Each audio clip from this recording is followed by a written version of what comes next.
తన అనుభవాలను తన సినిమాల్లో చూపించిన ఆ నిజాయితీని, అలాగే తన ఫిలిం మేకింగ్ తాలూకు సీక్రెట్లను ఒక ప్రత్యేక కార్యక్రమం ద్వారా పంచుకున్నారు సీనియర్ దర్శకులు కె. విశ్వనాథ్.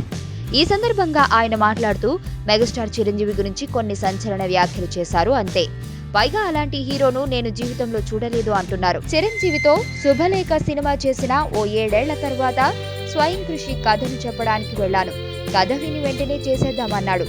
అప్పటికే తనకు విపరీతమైన స్టార్డమ్ వచ్చేసింది. సుప్రీం హీరో, డైనమిక్ హీరో అంటున్నారు ఆయన్ను. కానీ తను మాత్రం అభిమానులు ఏమంటారు అనుకోకుండా గ్లామర్ లేని చెప్పులు కుట్టుకునేవాడి పాత్రలో నటించాడు. అదే అతని గొప్పతనం అంటూ స్వయం కృషితో నిజంగా పైతిరిగిన వ్యక్తి అంటే చిరంజీవి అని కితాబునిచ్చారు విశ్వనాథ్.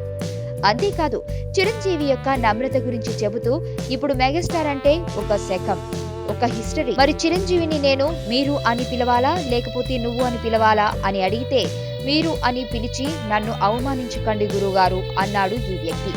అది అతని గొప్పతనం. ఎంత పైకి ఎదిగినా కూడా చాలా డౌన్ టు ఎర్త్ ఉంటాడు. అసలు చిరంజీవి అప్పటికి ఇప్పటికీ ఏమీ మారలేదు. స్వయం కృషి సినిమాలో క్యారెక్టర్ కు ఇతడు నిజ జీవితపు ఉదాహరణ అంటూ సెలవిచ్చారు. ఇదే విషయంపై చిరంజీవి స్పందిస్తూ విశ్వనాథ్ వంటి దిగ్గజాలు తీసిన సినిమాలు చూసి పెరిగినందువలన మేబీ తనలో అలాంటి గుణాలు ఉండొచ్చని, ఆ క్రెడిట్ అంతా విశ్వనాథ్ గారికే దక్కుతుందని తెలిపారు.